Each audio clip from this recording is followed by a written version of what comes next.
It's time for another episode of Espresso Yourself with Chuck. And now, coming to the mic, your host, Chuck.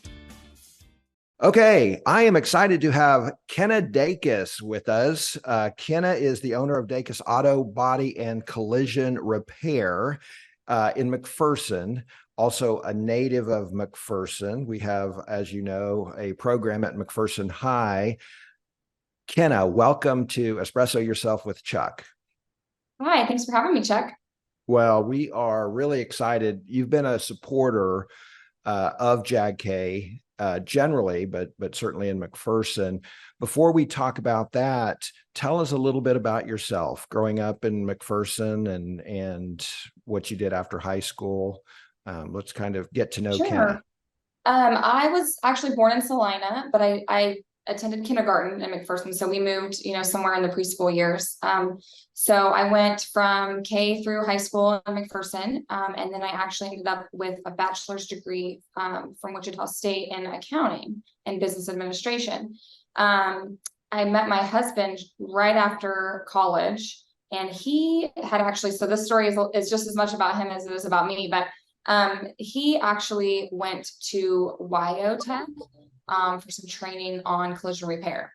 So he was just finishing that. And long story short, it was his dream to own a repair shop. And it was kind of my dream to own a business of some sort. So I was passionate just about business ownership and entrepreneurship. And so we kind of put that together. So he kind of has that technician mindset. And then I have more of the administration type mindset. So we opened up our first shop in Canton, Kansas, coincidentally. And that was in 2014. And then we ended up moving and buying a bigger shop in McPherson, which is where I'm from. He is from Canton. So that was kind of the connection there. So we have really grown that, and we have a towing business. They're kind of connected sister companies, if you will. They support each other. And then we're doing some mechanical work now too. We own a car wash. It's connected on site. And so I think the last count, we're up to 22 employees. So we kind of have a lot going on, but in our rural community here, we don't have a lot. The bigger cities have a lot more options. You can go to this store for this or this store for that, but we are really kind of trying to serve our customers with as many of those automotive needs as we can under one roof. So there's a lot to dig into there. Let's go back to when you were maybe a senior at McPherson High. When during your life did you know that you wanted to own a business, and why? What kind of brought you to that conclusion? I don't know. Probably sometime in high school. My parents were not business owners. I had a mentor who was a business owner, and I worked for her in high school. Actually, at a daycare of all places. She owned a daycare, but probably just working with her and seeing how passionate she was about business ownership and you can take that passion and apply it to any industry, right, or any sort of business. And I think I can be really competitive in that way too. So I think there's a lot of room, I don't know, for control and to fix things and kind of do things the way you want to see them done. There's a lot of flexibility to that. There's always things that you can tweak to make, like customer service, for example, is something that I'm passionate about. How can we provide the most unique and best customer service? And that's something that I really saw even in high school. I don't want to give away my age, but many years ago now. I know you're laughing at me, but it's been 20 years ago now. But even then, I noticed that customer service seems to be kind of a dying thing, and I know the generations are changing, and the students now, everything is digital. But I really saw an opening in almost any segment, any industry, for if you can find a way to connect with these humans and provide them just a friendly hello and care about them, show them that you care about them, you can succeed in almost any business, I believe. So Oh, I agree. I tell, actually, this week we were with a group of students and we were talking about customer service. And I feel like I can go to a lot of fast food restaurants and they treat you like they're doing you a service that they don't appreciate that you're spending money at their establishment and you. Right. You're a burden to them because they have to Yes. serve. Yeah. Yes. So I think it has changed, but there are a lot of places that do offer wonderful customer service, but it does seem to be a lost art. So how do you impress upon your employees the importance of customer service? What kind of training or what kind of orientation do you do to make sure they understand how important it is for the company culture? A little bit of everything. We have some recorded Zoom calls that we've done, like showing screen sharing and things like that to kind of show different procedures. We have with our towing company, we just went through a round of training with our dispatchers, and we had some role playing. So we had two of us on here just like this, and we recorded it. And one was the customer and the other obviously was the dispatcher. And we went through some different scenarios because there are a lot of scenarios that our customers get themselves into in any time that they call in. And so we try and just keep talking about it. Role play, this is how we should handle this. But the bottom line is always, did you take care of your customer to the best that you could have? Is there anything else that you could have done for them that you didn't do? And sometimes customers, I'm sure, can be a little bit tough. Not well, especially if they've been in a wreck or something like that. They've had a bad experience already. And so they're probably not focused on being polite all the time. So your team, I would assume, has to be prepared to de-escalate and to be empathetic and all of those things. Yes. And they're also dealing with insurance companies, that kind of get in there too. And then you kind of have this third party who does have an interest, a financial interest in the outcome of the claim. And a lot of it's really interesting to me how many consumers, they put so much trust and faith in their insurance companies. And it's interesting to me, and we try to do some education there, they have been taking your premiums for years and years and years, and now they owe you money, and they're telling you specifically not to come here, and you should ask yourself, why, or why are they telling you that you can't have that new part or whatever? And so we do a lot of education on that too. Right. Did you learn about that on the job dealing with insurance companies, or did you hire someone that had experience? How did that education happen for you? We learned on our own. Yeah. That wasn't a class at Wichita State? Right. Insurance negotiation. Yeah. No. That was something that we just kind of self-taught, and we kind of adapted our process to that too, to make it as streamlined as possible. What we found is the reality is we can say, hey, Mrs. Smith's car needs, it needs this part or this repair. And the insurance companies, their first thought is to kind of push back on that. Well, is that really a necessary item? So we've kind of taken some of that back out and just document. We just document everything. We take a photo and we try to be as prepared as possible. And then we send that to them. It should be pretty self-explanatory by the time we send it to them. So we've kind of taken all that question mark or gray area, room for negotiation out of it, if that makes sense. Got it. So going back to customer service a little bit, what is the value to your company to provide really good customer service? I think it's repeat business. I think it's word of mouth. I have a minor in marketing, so I'm also really interested in that. That's kind of something that I handle more so here. I think that you can spend a lot of money on advertising, but the bottom line is if someone had a bad experience here, they're going to talk about it. And if someone had a really good experience, they're going to talk about it. They're more likely to talk about their bad experience. So you want to limit those.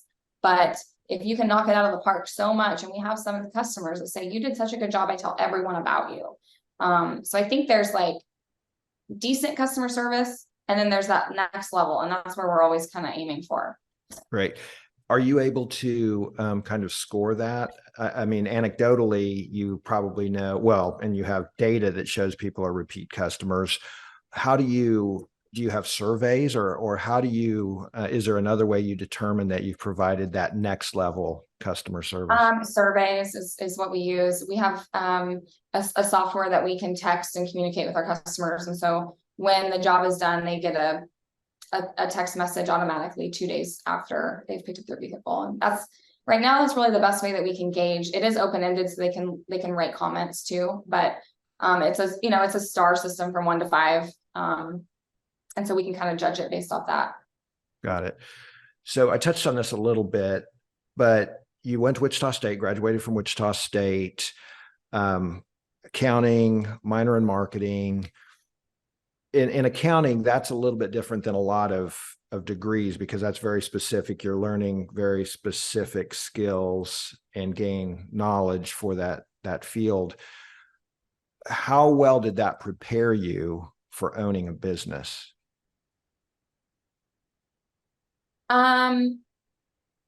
That's really hard to say.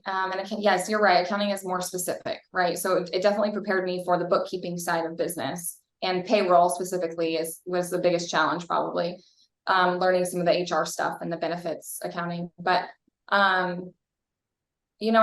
remember probably the most beneficial class I took was, honestly, it was communications and business communications, where we had to learn how to type out an appropriate email, and how to write a resume, and just how to answer the phone professionally. And I think about that a lot, and I still use a lot of those skills today. I think you take so many classes when you're going through a 4-year degree. Some of them are really helpful. I think some of them feel like you're going through the motions to get the certificate. I'm always going to say, and I hope I don't get myself in trouble here, that experience on the job is more valuable than anything else. And I realize that maybe there's employers out there that don't see it that way, but if they're a good employer, I think they will. So as an employer, you're hiring people. You've gone from one person, I believe when you started, Chris was your husband, Chris. Yeah. Was the single employee, and then you joined shortly after? He was on his own for about 3 months, and then Okay. we realized that we should just go all in on that deal, and yeah. Okay. And so now you're up to 22-ish, 22, 23 employees. When you're looking for an employee, what are the most important traits for you as the employer? And I suppose it depends on the position a little bit, but what are you looking for? We've started doing one unique thing, is that we've started doing some personality assessments, and trying to kind of look and make sure, that we have the right person in the right type of position. And we have all kinds of positions here. We have accounting and customer service, and then we have the folks that are working on the cars, the technicians, managers, parts department, estimate writers. We've got it all, right? So there's no wrong personality type, but I do believe that there are personality types that will succeed, right, in this particular job type more than someone else, or more than a different job. So we've been really kind of looking at that, just so that we can set people up for success, right? You try to put a square peg in a round hole, doesn't always work out. So that's one step. That's one thing that we're doing to try to make sure we get it right the first time. Otherwise, we're looking for attitude, probably, and culture. Culture is really important. So we want to make sure, that you're not going to show up every day and be really negative and really drag down everybody around you, right? That's important. Team player, being willing to jump in and help whenever you need to. Those are probably the most important things. Everything else we can teach. But we need you to be open-minded. We need you to be open to constructive criticism.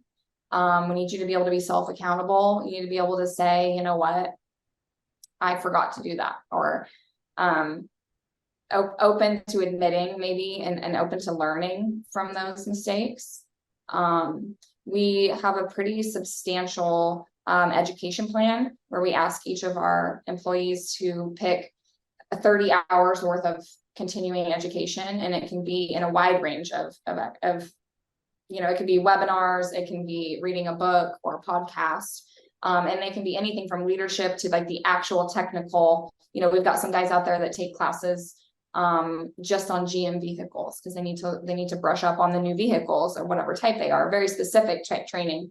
And then we've got things on how to be a better leader, how to be a better coworker, or how to communicate better with insurance companies or whatever it might be. So I think being really open to growing yourself is important to us too. And there's some folks out there that, they just want to come and clock in and clock out. And I understand that, but that's not really the culture here that we're trying to grow.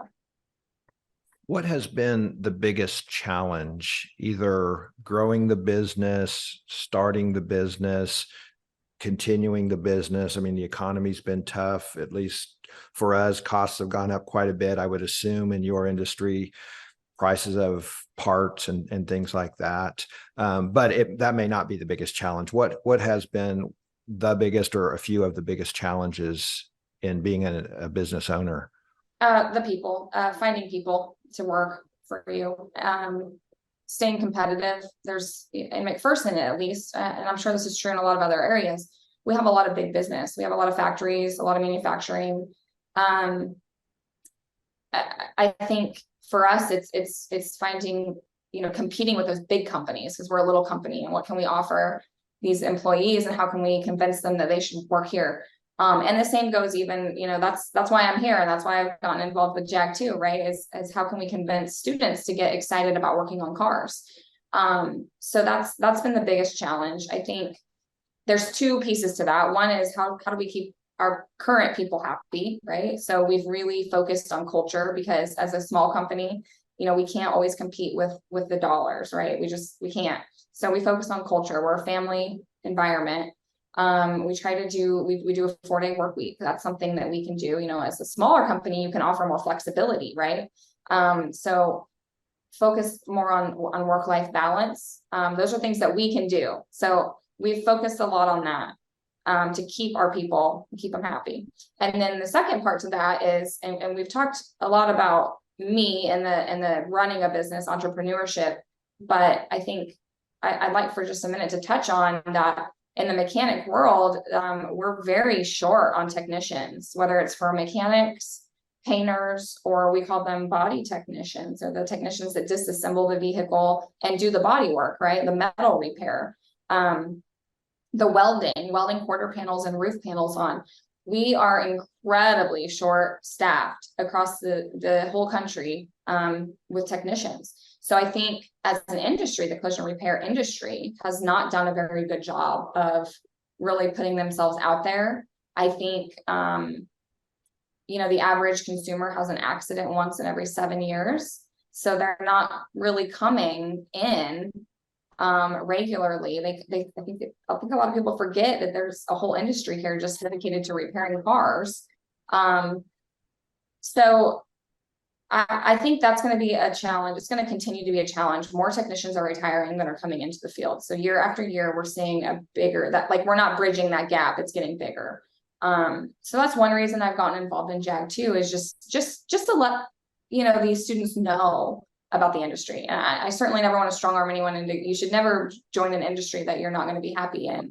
But I think knowing for the technician, like minded students like my husband, he's happiest when he's working with his hands. And I think that's really underrated. I think we don't talk about that enough.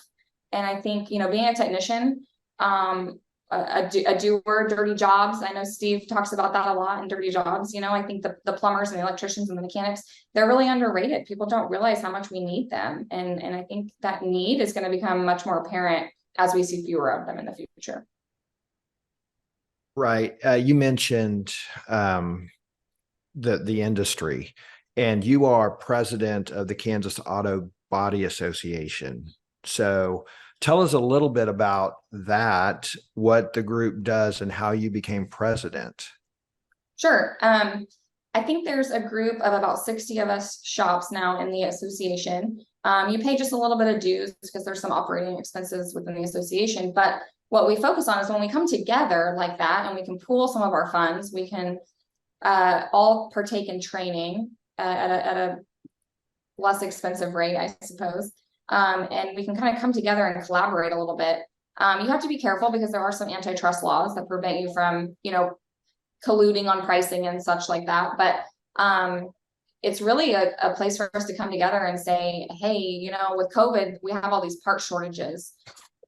How are you guys making it through this, and what are you doing? And they might have a really great idea, or maybe a vendor that you haven't heard of, or, you know, and one fix to that, or I shouldn't say fix, but Band-Aid is, you know, sometimes we have to change the way we process things. And instead of waiting until the car gets here to order the parts, maybe we need to look a week ahead and order them, or maybe we need to schedule them when the parts are here. You know, there's just different ways to process these claims. And I don't want to get in the weeds too much about that, but sometimes you have to shift, depending on whatever the bigger markets are doing.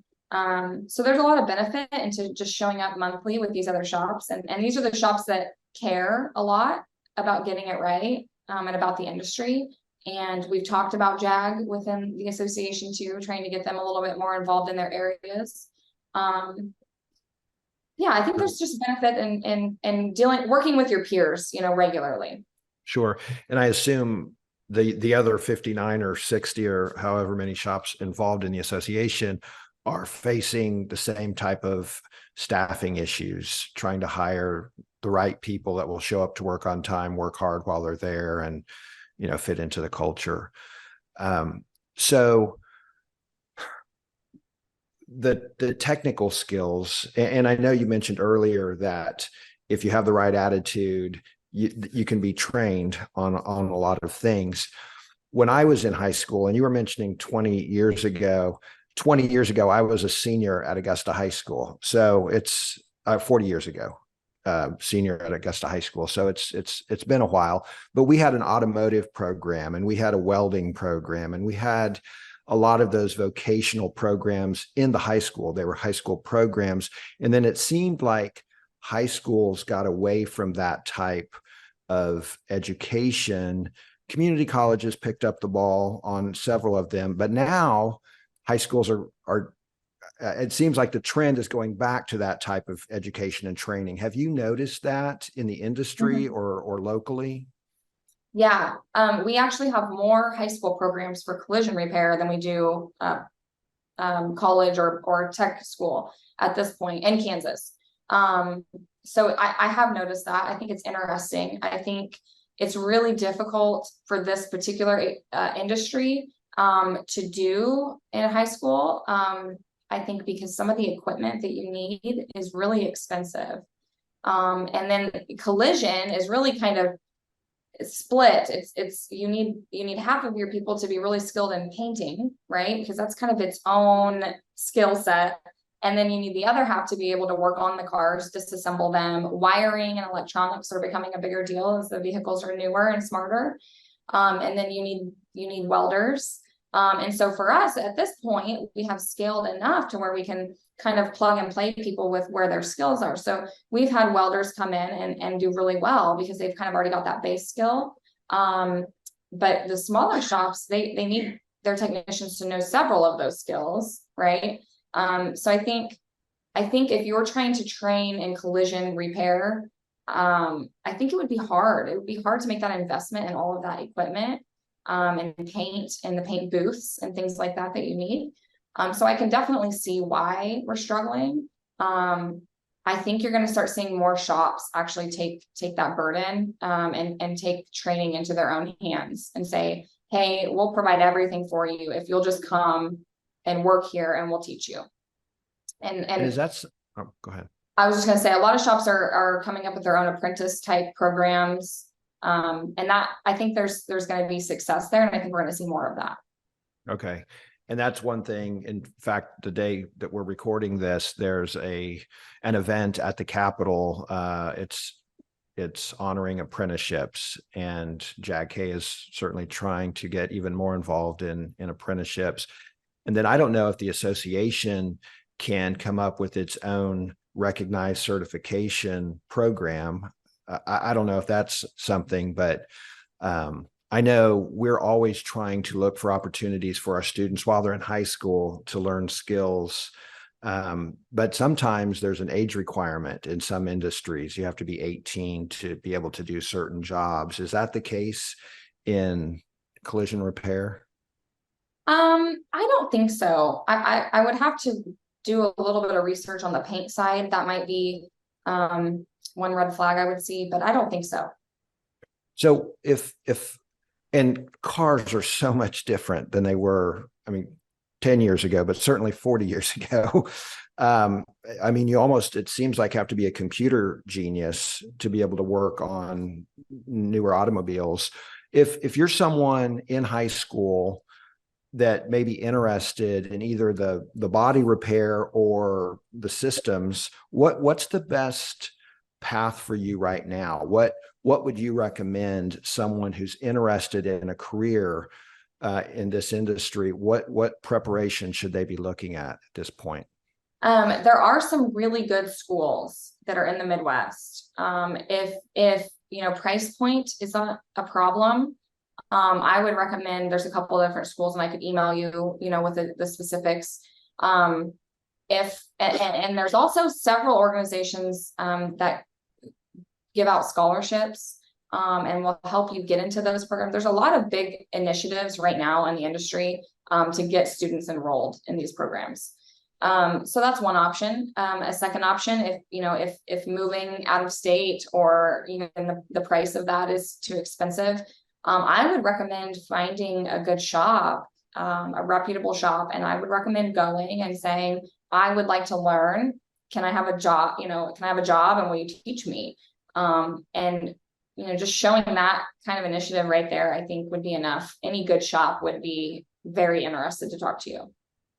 So if a McPherson High student went to Dacus and said, hey, I'm really interested in this, do you have a job available? If this person looked like they had shown the initiative and may have a future, you would find an opportunity for them to grow within your company? Yes, absolutely. We have a technician who just graduated in May from high school, and he worked summers for us when he was starting when he was 16. Just detailing and working in our car wash and things like that. And after his first summer, he said, you might think I'm crazy, but I think I might like to work here forever. I think I might like to make a career doing collision repair. And we said, that's great. What do you want to do? And that was actually when we kind of adopted, we scrambled and we kind of put together an apprentice type program within our organization for him specifically. And he was part of, I forget what it's called. He was part of a program where he was able to come in. I think he had 2 free periods that he could use for work or for this apprenticeship program. So he came in the mornings, he'd come in early, and we would do every month. We had a different kind of module or different department of training that we would do with him. And he was paid to do that also. And then we provided all of the tools for him, and he graduated in May. He did that his whole senior year. And then he kind of hit the ground running this last summer, and he's turned out to be an awesome tech. And it's really incredible that we took someone who didn't really have any of those hard skills, and then in 1 year, he graduates and he's ready to go. So it was really rewarding. Yeah. Well, the other thing you mentioned, and I don't know what positions you have with your car wash, but you could start in one area of the business and then maybe work up, or Mm-hmm. about lost to other areas of the company.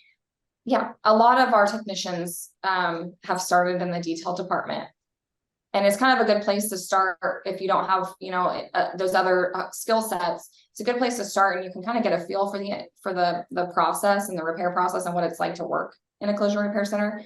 And then you can kind of decide. And some people say, hey, this is not what I thought it would be, and that's okay too. But usually that's where we get, hey, this is really interesting, and I might like to actually do some of the repairs someday. That's really cool. Yeah. Well, it sounds like you're, as a company, you're really focused on kind of the work-life balance, and that's part of your culture. So when you're not at the business or doing something with the business, what do you all like to do for fun? Well, Chris and I have 3 kids. They're 7, 5, and 3. So they keep us pretty busy. And for us, they kind of force that balance a little bit, because we've got to go home and take care of them at the end of the day. So I don't know. I would say spending time with our kids. We like to go camping, fishing, hang out outside. We spend a lot of time outside.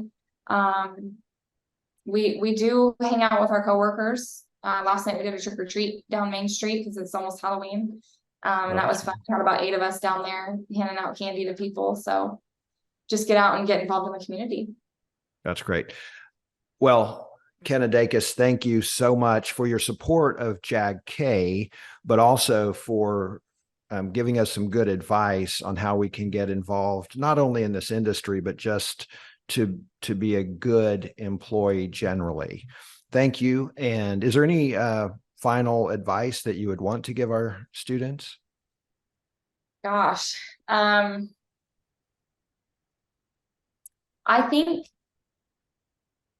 that's hard. If I had to pick one piece of advice, I think focusing on finding, an opportunity, and it may be even in a fast food place if that's where you're working, but find an opportunity to really learn some of those skills, whether it's customer service if you're working at fast food, or if you're detailing cars, figure out how to be really good at it. I always tell people, show up, and really invest yourself in it, and try to figure out how you can make whatever it is that you're doing. How can you do the best job that you can do?